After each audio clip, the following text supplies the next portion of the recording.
Son appareil photo ne l'a jamais quitté. Raymond Depardon, 88 ans, a parcouru le monde entier. En 1961, à 20 ans à peine, il est happé par les événements en Algérie. La guerre d'indépendance touche à sa fin. Dans les rues d'Alger, il capture des regards, des sourires, des moments de vie, des clichés qui témoignent d'une période de grand doute. Ces photos de rue, là, qui ont l'air de rien, elles nous racontent plein de choses, même si vous y étiez peut-être pas. Moi, j'y étais, mais je me souviens de rien. En 2019, c'est le retour en Algérie. 60 ans se sont écoulés. Son compagnon de route, l'écrivain Kamel Daoud, évoque des photos en noir et blanc avec beaucoup de couleurs.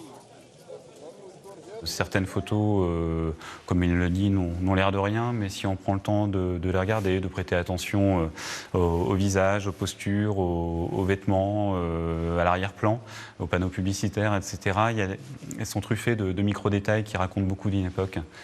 En 1968, il est envoyé à Tokyo pour couvrir les Jeux Olympiques. Le sport lui est étranger. Après des ratés, il prend le pli. Puis 8 ans plus tard, c'est à Montréal qu'il pose son regard. Nadia Comaneci, gymnaste roumaine, remporte 3 médailles d'or. Raymond Depardon immortalise une de ses plus belles photos. Je me souviens, il y avait des photographes comme ça sur la gymnastique et ils me disaient quand est-ce qu'elle repasse, Nadia Comaneci. Je dis, elle ne repasse plus, c'est fini, dans 4 ans. Ah bon? En 1972, il est aux Jeux de Munich, au plus près de la prise d'otage par un commando palestinien de la délégation israélienne.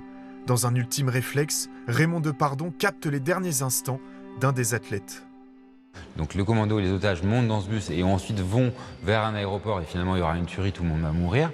Et juste avant le départ du bus, il y a un athlète israélien qui se trouve à l'arrière du bus, derrière la vitre du bus, qui tourne la tête et il va fixer l'objectif. Et donc c'est le dernier regard de cet homme qui mourra 1 heure plus tard. J'aime particulièrement ces 4 photos. Des photos à découvrir à Rennes, au Champ Libre et au Fonds régional d'art contemporain jusqu'au 5 janvier 2025.